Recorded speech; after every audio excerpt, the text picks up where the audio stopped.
विज्ञान भैरव तंत्र में ध्यान की कुल 112 विधियां बताई गई हैं, लेकिन 111 सांसों की एक ऐसी विधि है जो सबसे सरल, सबसे प्रभावी और मैनिफेस्टेशन के लिए सबसे उत्तम है। इतनी उत्तम कि सिर्फ स्वयं भी इस विधि का प्रयोग किया करते थे।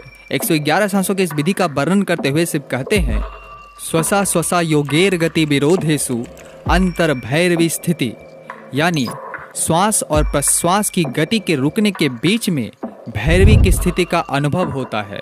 मतलब जब हम सांस लेते हैं यानी श्वास और जब छोड़ते हैं यानी प्रश्वास, तो दोनों के बीच एक छोटा सा विराम होता है। इस विराम में एक गहन और दिव्य स्थिति का अनुभव किया जा सकता है, जिसे भैरवी स्थिति कहा जाता है। तो बने रहिए मेरे साथ इस वीडियो के अंत तक। आज मैं आपसे विज्ञान भैरव तंत्र में मौजूद 3 स्टेप ब्रीदिंग की एक ऐसी गुप्त और मूल्यवान विद्या साझा करने वाला हूँ जो आपको देवतुल्य बना देगी। हालांकि जीवन और श्वास को अक्सर एक ही माना जाता है, क्योंकि ये जीवन के साथ आती है और मृत्यु के पश्चात चली जाती है, क्योंकि ये सांसें ही हैं जो चेतना और जीवन के अलग अलग रूपों को साकार करती है।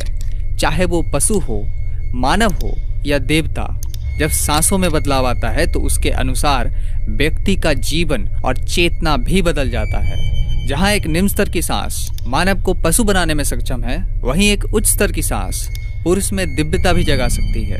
जहाँ सांसें जितनी भारी और निम्न स्तर की होती है, वहाँ जीवन उतना ही बुरा और निम्न स्तर का होता है।